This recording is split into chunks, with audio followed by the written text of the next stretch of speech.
touchdown passes last year. This one's knocked up. Bowers tips it to himself, and he'll score. Snaps it anyway. Greer lobs it in the air.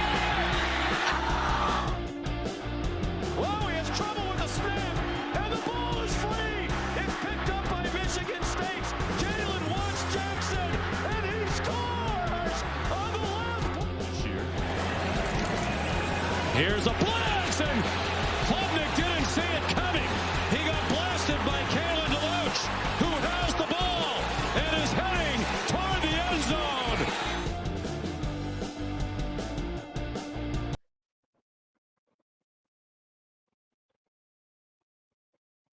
Oh, Hunter, you're muted. Yep. We're back now. What's going on, everyone? We are back for episode 51 of College Football Talk. As always, I'm Hunter. There's Dylan. We have a loaded pack Week 12 preview for us on the dock today. A lot of good games we're going to talk about. It's not as action-filled packed to the casual eye, but there are some plenty good games with a lot of stakes as far as conference title games go. The ACC race, there's a couple of games in there that have real big implications, a couple Big 12 ones. SEC, not so much, but a big game in Knoxville. And Oregon State has the great opportunity to start its, I don't even know what you would call it, its final stand, its crusade run against the Pac-12 as it tries to take out not only Washington this week, but Oregon next week, and then stick it to them and eliminate them from the conference playoff implications. So anyway, but before we do any of that, make sure you guys are subscribing and watching along or listening on Spotify. Subscriptions keep on going up. We picked up another couple since Tuesday, so love to see it, guys. Continue to pass along, spread the word, and it just helps us grow as a brand. And, because more subscribers, the better the branding and the total podcast becomes. So make sure you guys are doing that, watching along as well, and make sure you're hitting that big old thumbs up. I think we get right into this, Dylan. What do you say? I agree with you. Yeah, let's get into it. Awesome. We'll get right into it. We got the first game on the docket. As I just previously said, Oregon State host Washington. I know it has the other way around on here, but excuse me. The Beavers have the shot to begin their elimination tour of just knocking out Pac-12 contenders from the playoff. And it starts this week. Washington comes to town. Currently, surprisingly, Oregon State is a 2.5-point favorite heading into this game in Corvallis. It is the 7:30 kickoff game on ABC. So, huge game. Washington currently 10-0, sit 5th in the country as far as the playoff rankings go. So, a must-win for them. Because they have nothing's been locked up yet as far as Pac-12 title game goes. So, they have a must-win opportunity here. Oregon State realistically plays spoiler. Just pulling up the rankings now. I have them here. Currently, Oregon State is 5-2 in conference play, so they're out of it for the most part. They would need They would need a win and probably beat Oregon next week to jump them. But they really need Arizona. They're Fourth right now. They need Arizona to lose because Arizona has the tiebreaker. So they need Utah to beat Arizona and then beat Oregon next week along with this week. So it's not out of the realm of possibility. Just need a lot to happen. Dylan, if you're Washington, do you feel any disrespect knowing that you're 5th in the country? You're playing a team that's 11th in the country, but they get out you like, okay, we're the better team, right? Why aren't we favored? Yeah, I think if you're Washington, you're absolutely feeling disrespected. I mean, they probably think they should be number 1 in the country, being undefeated, having beaten a top 5 team.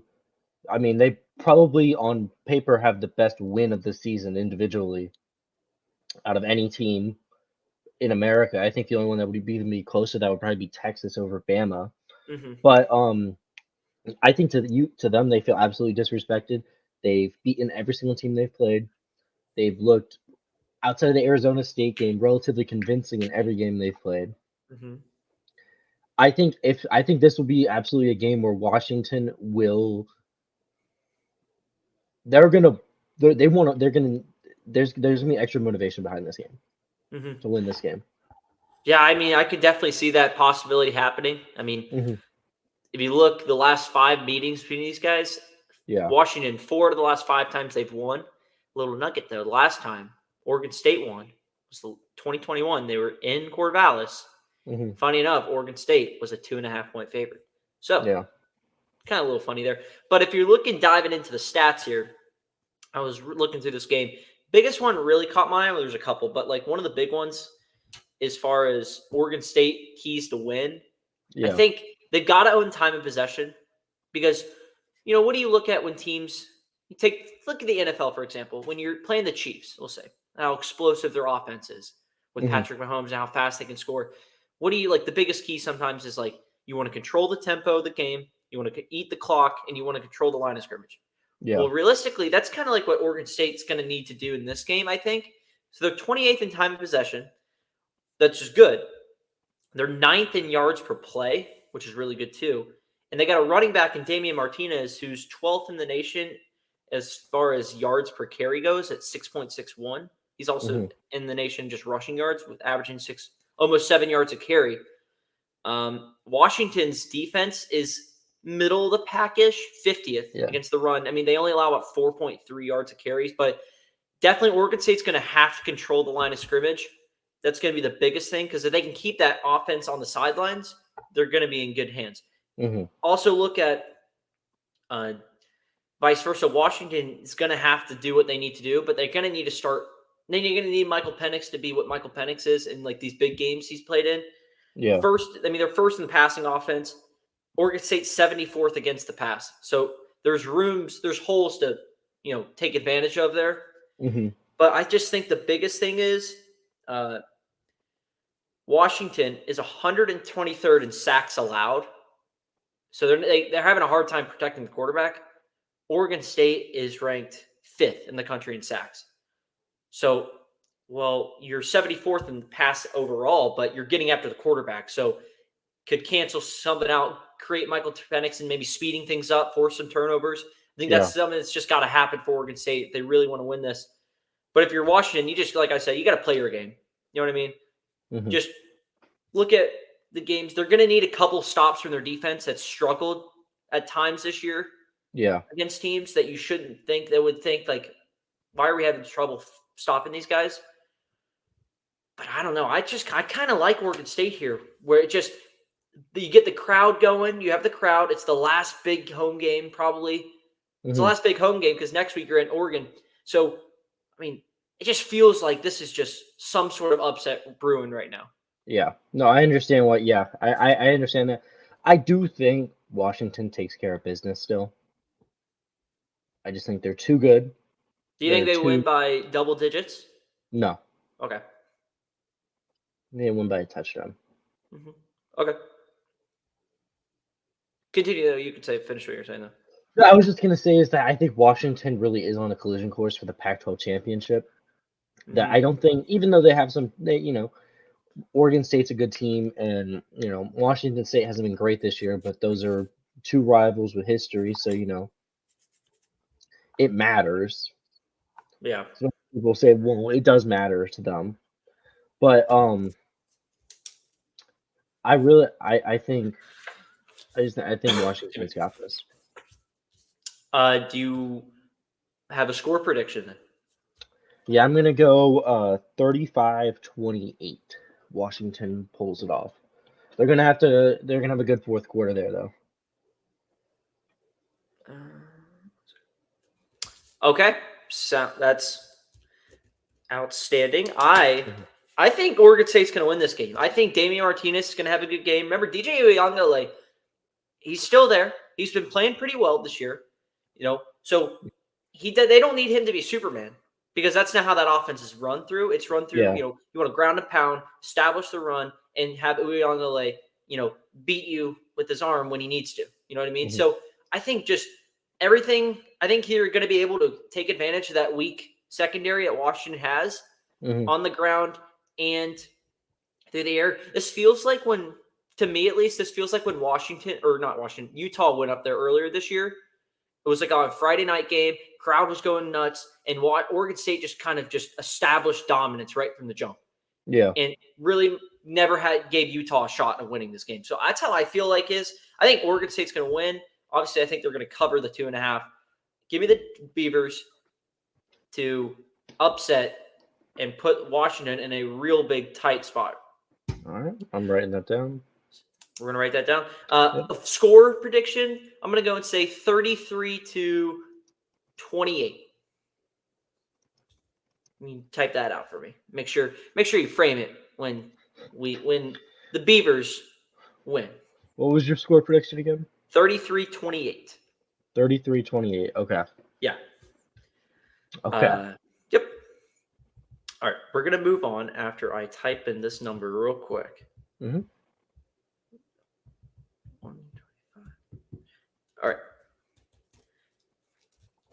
All right. So we're going to move on to the next game here. Excuse me. Biggest game in the SEC. Probably the second biggest game of the week, in my opinion. I don't know how you think. I think. I mean, the only other game that's the biggest game. There's another huge game in the Pac-12, but it's on Pac-12 network, and so I can't watch it, so we're not really going to talk about it. Yeah. But we'll have that in upset alert, actually. But Georgia goes to Knoxville. Tennessee had a shot if they would have won last week to make this not really, actually, it wouldn't have mattered anymore. But if Tennessee would have won last week and Georgia would have lost last week, this would have been a massive game to decide who gets to go to Atlanta to win the East. But Tennessee lost, and then Georgia won, so it didn't matter anyway. First of all, this just feels like a game where you have two teams starting to slide in opposite directions. You know what I mean? So you got one team of Georgia ascending, just kind of keeps on rolling. They're just chugging along through this stretch that they were supposed to be this was like the back half, the gauntlet stretch. And they're just chugging along. Offense is rolling. But everyone's getting healthy. And Beck just keeps on delivering. Defense is playing really well, playing their game. Tennessee, on the other hand, you had high hopes. Excuse me. You had the Florida game. You're right. Okay. Haven't won there since 2003. Just recurse there. Okay. You get Bama. And then it's winning at half, and then all of a sudden you get just sucker punched in the mouth, and you fall in that game. So now we're going downhill. But it's okay, but we're still alive for the East. Mm-hmm. But then you got to just go to Missouri. You got Missouri. Just can't, and then get splattered by Missouri. Yeah. So now you're sitting at 7-3. There's not much else to play for as far as big-time implications go. Just feels like a team that's just heading in the wrong direction mentally. Feels like there could be a lot of guys that are in this day and age where it's if you're not playing for the national title game or even a conference championship game, it's all right, well, what's the hell does it to play for? So I think you just have two different mindset going into this game as far as teams go. If Tennessee really wants to win this game, they're going to have to play well on the run. Problem is they don't rush the ball well against teams that are ranked. Jalen Wright, who ranks he's a top 20 running back. He ranks he's averaging 7.2 yards a carry. Problem is against ranked teams, he's only averaging 2.4 yards a carry. Mm-hmm. So they're not, even though they're ranked 8th in the country, against ranked teams, they're not doing anything. I mean, go look at the A&M game or the Bama game, even the Missouri game. They didn't do anything. And Georgia's ranks 18th in the country in rush defense. They're only allowing about 3 yards a carry. 6th in both scoring and offense. 6th in both scoring offensively and defensively. 40 points a game offensively, only allowing about 15 a game on defense. And where I really think they're going to be able to attack them is through the air. I think Beck is just a surgeon right now. Yeah. He's getting time in the pocket. They're not allowing any sacks. He's been able to just dissect teams. And it's really impressive to watch especially from a first-year starter standpoint. The guy didn't play ever the first 2 years. Yeah. So now he's getting from what he's been able to do as a full first-year starter is crazy. I mean, and Tennessee is 70th against the pass. Beck is 9th in the country in passing yards, 14th in the country as a whole. I just think Georgia's going to be able to do a lot. And I don't really see how see where Tennessee has a real shot here. Because Yeah. if you're a team that goes to the run, you're a run-first team, and you're going to struggle running the football, and your quarterback's been super inconsistent, there's not much there for you. You know what I mean? You're setting yourself up for failure. Mm-hmm. What do you think? I mean, I got to be honest. I just don't think Tennessee really has a shot at this. I mean, they've looked just like kind of a good team this year, not a great team, not an elite team. You know what I mean? They are the epitome of the late teen to early 20 ranking for a team. Mm-hmm. That's where they belong. That's where they live. That's where they'll be. I think UGA is going to destroy them. So there's a fun little stat here I just pulled up. Mm-hmm. So the last 3 meetings in the Kirby Smart era, when Georgia goes to, and the games played in Knoxville, Georgia is averaging 41 points scored. Tennessee, at home, keep in mind they're at home. They're allowing 41 points to Georgia. They are only averaging themselves 10. So they're getting blown out. It's just pretty self-explanatory there. So they're never been competitive. The crowd's got to get into it. Problem is the crowd hasn't been around by the third quarter or by the end of the third. Excuse me. Yeah, and Joe Milton struggles against ranked opponents. He's only averaging a little over 200 yards through the air and only about a touchdown a game. Not to mention against the 3 ranked teams they've played, I think he's thrown at least 1 pick. Here, let me see. I got 1. Yeah. Plus here 1 plus. He's averaging a pick as well in those games. So Tennessee does have a 14-game home winning streak riding into this. So maybe they get something right behind that crowd. The crowd's got to stay into it. It's got to be a factor. But Georgia just doesn't beat themselves. And that's why I just don't see this game being competitive.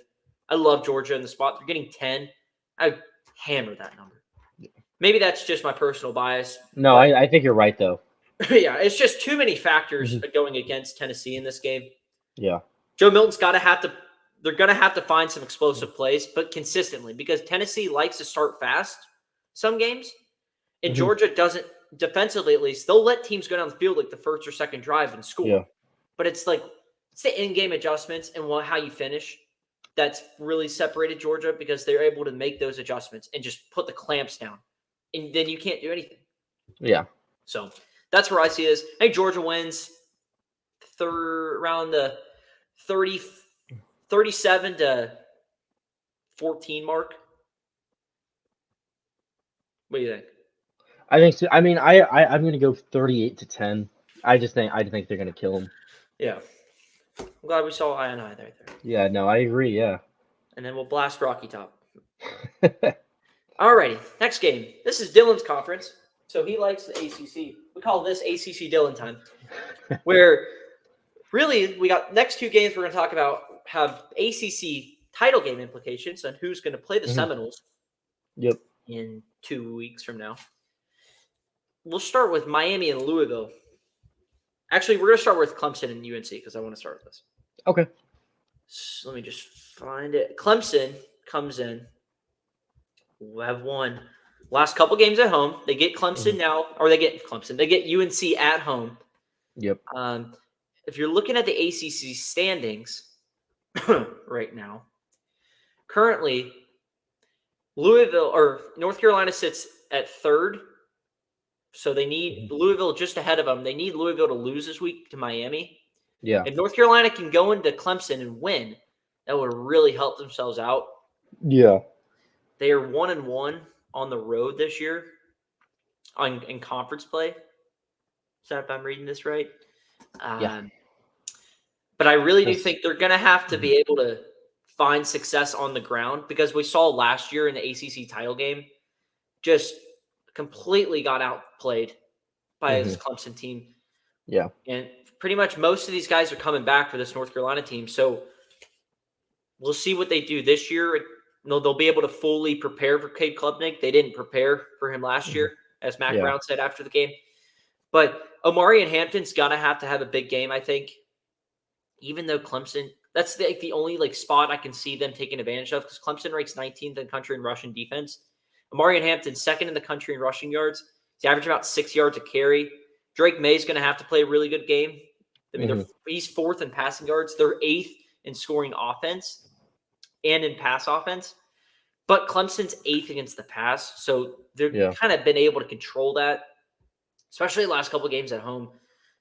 I mean, they squashed the Yellow Jackets who were maybe gaining some little momentum. Do you think Clemson just dominates UNC here, or do you think UNC keeps this a game? I think Clemson just dominates them. I mean, the problem is UNC kind of has, since the beginning of the season, reverted into their tried and true no defense. They just gave up 45 points in a game that went to overtime with Duke without their starting quarterback. You know what I mean? Yeah. They've had a lot of weird close games against teams they shouldn't that have gone to overtime at home this year. Yeah, they lost to UGA, who is by far the worst team in the ACC this year, maybe tied with Wake Forest for that. They lost to Georgia Tech in a 46-42 shootout. And, I mean, if you just look at their schedule, especially on the road, they have not been very impressive. I mean, they played 2 road games up until this point. Yeah. They played at Pitt and then at Georgia Tech, and they lost the game at Georgia Tech. They go to Clemson into a hostile environment because Clemson fans are going to be there. It's a 3:30 kick. They always show up. And it's senior day. Exactly, yeah. So I think, just looking at everything right now, I think Clemson just kills them. One big stat here, Clemson is 28th in points scored offensively. UNC defensively 118th in points allowed. So it just feels like a bad spot for UNC. Yeah, I agree with you. A couple weeks ago, I may have thought differently, but just their inconsistencies against teams has really hurt them this year. And so that's why I do like Clemson in this spot. I think they're a 7-point favorite right now. But I mean, it just feels like this is a classic Clemson dominant spot. Yeah. You know what I mean? I mean, it's just one of those things where, we've talked about how bad Clemson is this year. They're going to finish the season 9-4 after the bowl game. They're going to probably be ranked in the top 25. They're bad, but they're never that bad with Dabo Swinney. A spot where I can see maybe North Carolina taking advantage of, or they're going to have to. So they're 34th in red zone defense. Clemson's 115th. So, limiting them to field goals will keep them in this game. But the offense has got to be more consistent than they have been against Clemson before. Yeah. Drake May has struggled against Clemson, just looking back at last year. So he's got to be able to play better. Yeah. The big spot I could see them maybe taking spot advantage of.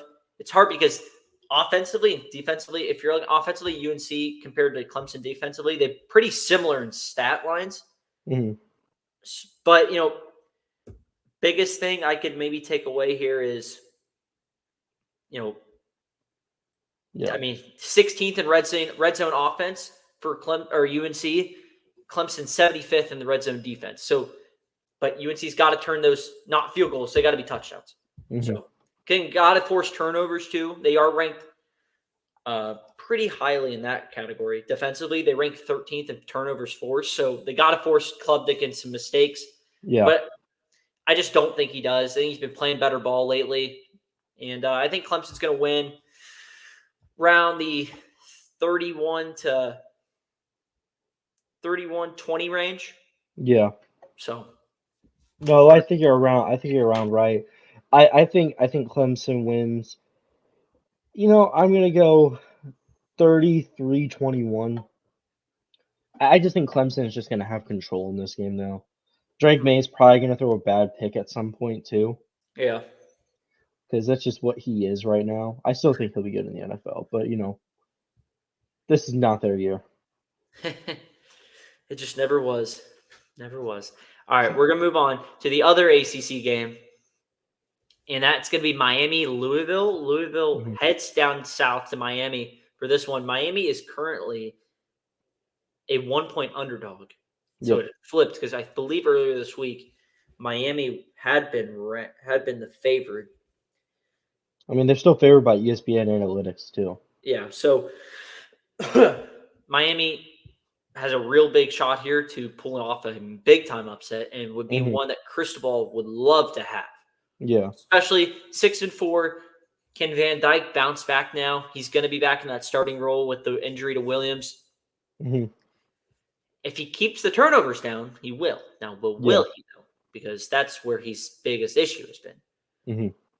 And, you know, if you're looking at offensively, that's the big thing. I mean, 122nd in turnovers.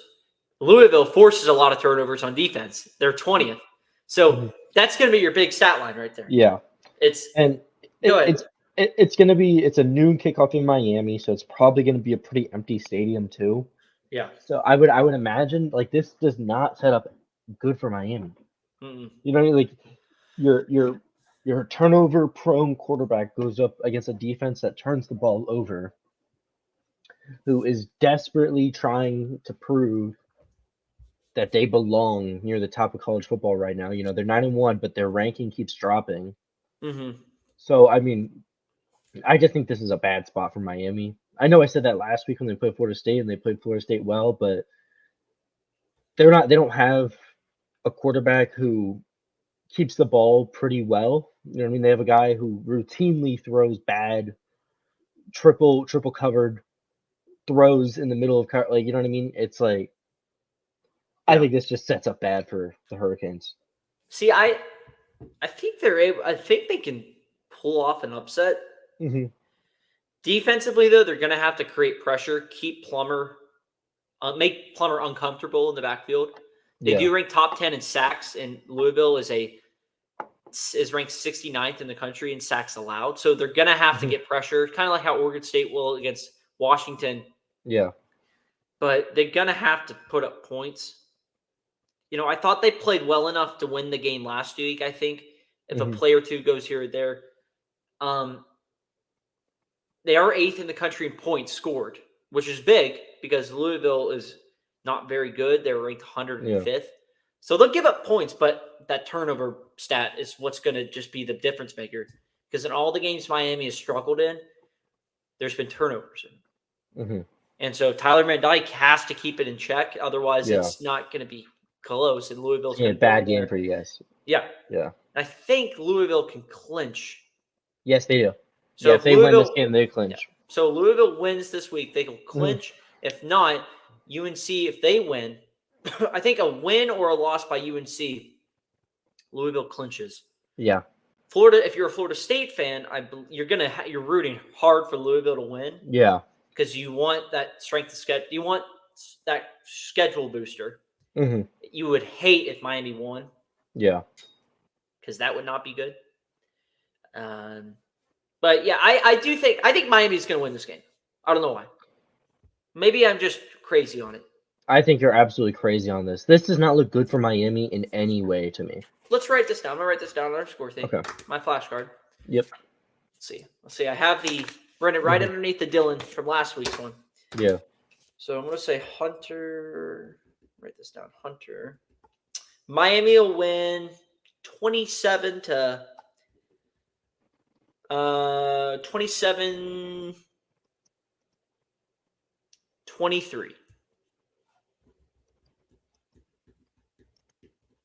Write it down right there. It's in the squared box if you're watching on YouTube. 27-23? Yep, it's right here in that box. Okay.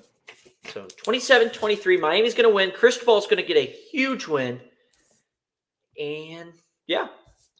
I just disagree there. I think Louisville's going to win 33-17.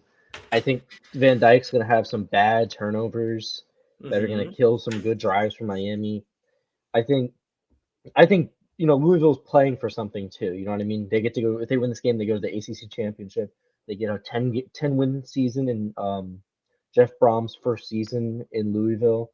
Yeah. I think Louisville, you know what I mean? This is a serious game for them. And also just generally I think, losing Emory Williams was kind of like a soul crusher for that Miami team. Yeah.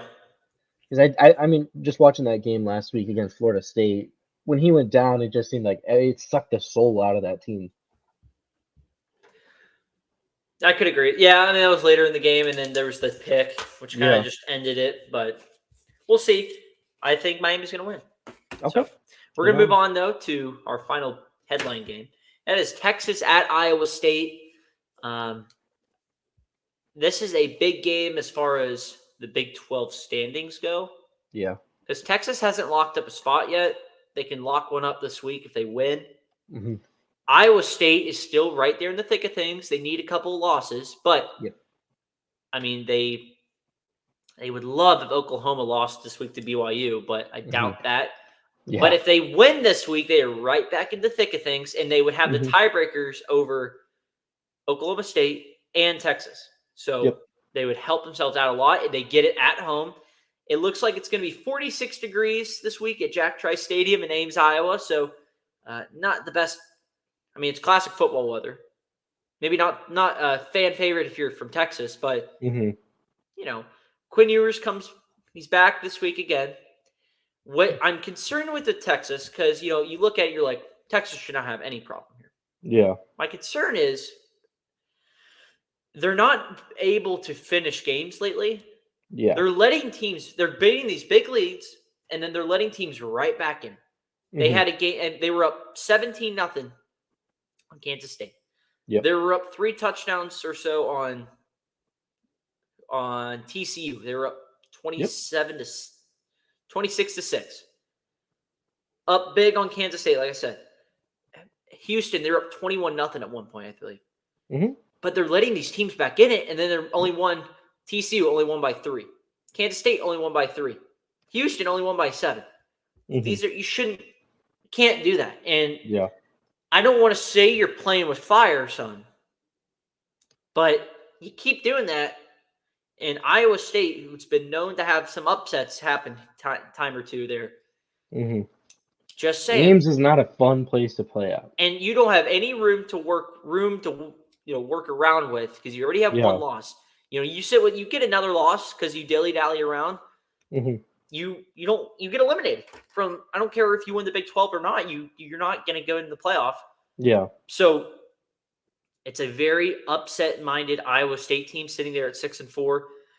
Solid job though by Matt Campbell being able to turn that Iowa State team around. They had a really tough start to the year, but they've been able to turn things around. They're 6-4 now. Remember, they started the year 1-3 with losses at Ohio, to Iowa, but then you beat Oklahoma State, you get blown out by Oklahoma, but then you rattle off 3. You've won 4 out of the last 5. So, a very driven team, I think, with a lot of upset on their mind. So I'm not saying Iowa State wins, but majority of the money, if I'm looking at right now, the majority of the bet percentage is on Iowa State to cover that number. It's 7.5 right now. I think they cover. I think they cover too. I don't know about you. Just Texas inability to close out a team is it gonna burn them at one point? It can. I mean, we still have to see if it will because Sarkisian to me is a good enough coach where he can kind of mask it a little bit. Yeah. Fake it till you make it. Till we see where that blows up in their face. But I mean, I don't think this week is going to be the week that it does, though, because Iowa State's good, but they're not like good. You get what I'm saying? They can win games, but I don't think they're not on the talent level. They don't really have the athletes to really compete with Texas this week. I still want to go with Texas here. How big of a loss is it? Because if you look at the stats, it tells you Texas should just roll. Yep. But how big of a loss is losing Jonathan Brooks for the year? Massive. I mean, he's a top 10 rusher in yards, just a complete bell cow of a running back for that team, and now you lose him for the year. Does that hurt this team at all? I think it hurts them, but I don't think it hurts them enough to lose this game specifically. I mean, we're gonna see when they play Tech next week too. I think that game will be one where that might actually hurt them pretty bad. But this week specifically, I'm like, you know what? They're okay because Iowa State still has problems of their own.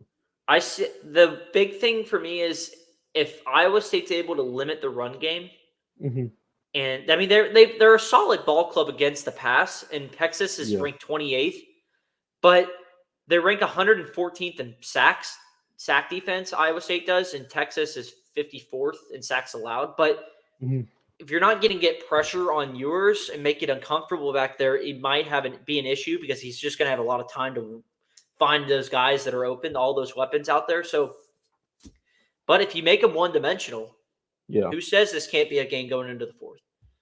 I think Texas wins. I don't think they cover. I'm going to sit around that 27 to 20, 27-20 game. I think they just squeak inside the number, but it could be a late score. Yeah. No, I think you're pretty right there. I think Texas wins 33-30. Okay. I think they go up big, but then Iowa State does what Iowa State and every other team that plays Texas does and has a massive third and fourth quarter where they just eke back onto the edge and then they just can't close the door on them. All right. We're going to move on to upset alert. Yep. Where I have not as big of a slate this week, but we got 5 games this week. Where I thought of the biggest upset-minded alerts outside of the games we talked about. So we got UF, or Florida, at Missouri. Yep. Missouri is a 11.5-point favorite. Kansas State's at Kansas this week. Kansas State is a 7.5-point favorite. Utah at Arizona. Arizona currently sitting at 1-point favorite right now. OU is at BYU. They're a 24.5-point favorite. And then UCLA, possibly Chip Kelly's final game, at USC. USC is sitting there as a 6-point favorite. Yep.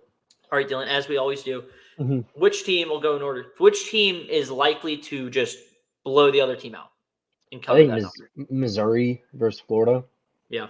I know you put them on upset alert, and you've been pretty high on UF for some reason. I think the water in Gainesville kind of runs you different. No, honestly, I think I put that game because you never know. But it's at Missouri. Florida always struggles at Missouri anyways. And this year Missouri is really good. Florida doesn't have a defense. Missouri's got some guys on defense who can make some noise too. I just don't think Florida will even be able to stay in the game with Missouri. Yeah. So that's my one game. I think Missouri's just going to roll. I 100% agree with you. I think Missouri is going to cover that number. I like them as a best bet this week. Yeah. Florida just can't play run defense well. They're ranked 86th in the country against the run. And the problem is Cody Schrader is a top 10 rusher. And Missouri is in a top 50 team when it comes to rushing. Yeah. So, that's all I need to know. That tells me that you're not gonna stack up well against this team. Yeah, absolutely. I think they're like you said, like they're just house of horrors at Columbia. Yeah. It's gonna come back and get him again. I think Brady Cook's gonna play well enough. He's not gonna turn the ball over. And what I just saw LSU do to that defense, Missouri, who was stride for stride with LSU a couple weeks ago. I'm not saying 700 yards, but they could push over 500, I bet you. Yeah. So I want to think, we'll take Missouri. Who is the team that is going to win but not cover? OU. Okay. OU, that spread is massive. 24.5. They did just beat West Virginia by 39. It's in Provo. Okay. And OU has kind of just had this weird thing this year at times where they just play really down to. I mean, they struggled at UCF. They lost to Oklahoma State. And outside of the Texas game, I think they've been very fluky looking too. I mean, I don't know how you felt about them, but I have not been impressed by them they got killed. They lost to Kansas, lost to Oklahoma State. They barely scraped by UCF. They didn't really kill Cincinnati. They didn't destroy SMU. I see. I think they go in and they might crush them. I mean, Iowa State just went there last week and won 45-13. Yeah. So, but my only thing with that is Iowa State in games they're favored outside of the first 2 games of the year, they've looked like the better team in those games. The Yeah. problem with Oklahoma is they love to play down to teams. Sometimes, yeah. Especially since that Texas, like the high of winning Texas still has not worn off for them, it feels like. I'm going to say Kansas State Mm-hmm. is going to win, but I don't think they cover. Okay. It's in Lawrence, Mhm. so it's going to be a raucous crowd there with the Jayhawks. But Yeah. I think Kansas State with that quarterback combo they got rolling, I think they're going to win, but it's a very close game. Yeah. My team that I think is going to is on high upset alert this week. I'm going to take Utah at Arizona. I think Utah is going to turn things around. I think watching that game last week, for most of that game, I thought they controlled Washington. I think they played better than them. It's just an unfortunate second half where they got outscored 11-0, were shut out after putting up 28 on them. I think as good as Arizona is, and I love what Jed Fish is doing, I think this is a spot where Kyle Whittingham is going to be able to rally the troops some. He's as good as anybody with that. And they're going to be able to go in as underdogs in this game, and I think they'll win outright. Okay. I'm going to go UCLA over USC. I think USC wins this game big, or UCLA wins this game pretty big, and I think they guarantee Chip Kelly stays another year with this game. I know we heard the reports that he was out. I saw something that it was because he doesn't shake hands. He's not a booster friendly. Because he's not like a fan with like the AD and the booster clubs and whatever like that. Which I've heard like people just want to get him back in like this like analyst spot. Look, I only reason I disagree with that is because he is a good head coach. He can build a roster. He's just not the kind of guy who shakes hands and goes to meetings. You know what I mean? Yeah. Yep. He is a football first guy. At UCLA, that's hard, but I think when he beats USC this weekend, which is probably him beating USC 2 times is probably more than half of the UCLA coaches have ever done. Because UCLA gets dominated in that rivalry. But I think that keeps him there another year. All right. We're going to finish off with best bets here. Another tough week last week, but we're still 500. We're all good. Playing that, we're going to bounce back this week. Yeah. Got Missouri minus 11.5. Oregon State minus 2.5. Clemson minus 6.5. And then Georgia minus 10. So we've got 4 plays this week. Like them all, of course I do, because I always think they're winners. But those are the plays. We're going to get back on track in that department. And we're going to get rolling as we head into rivalry week next week. It's crazy. Best week of the year, in my opinion. Is it crazy that we're already about to finish up the regular season? It's crazy that it's come so quick, but at the same time, it's like, November lasts forever, it feels like. For some teams, it does. Yeah. And that's why, like, a lot of the teams that are, like, competing in that playoff bound spot for the first time for some, first time in a while for others. Yeah. It can feel like it's just an eternity where it's like, just get me the conference championship week. But it's like, and then that's when the upsets start looming. Yeah. So we'll see how some of these teams go. How Josh Pate said it, I believe. He said, for some teams you've been there, done that, and it's you're going to be fine. Other teams that have been there for the first time, it's like, this is when November can break you. So we'll see, because you have teams like Florida State, Texas, Washington, who haven't been there in a while. Yeah. Texas, it's first time. Florida State has been in the playoff since 2014. Yep. Washington, 2016. A lot of these teams haven't been around. Oregon, 2015. 2014 was the last time because they played in the title game. Yeah. So a lot of these teams that have been around haven't been there in a while. So we're going to see how they finish up the rest of November. Exciting week. I'm looking forward to it as always. Upset-minded week.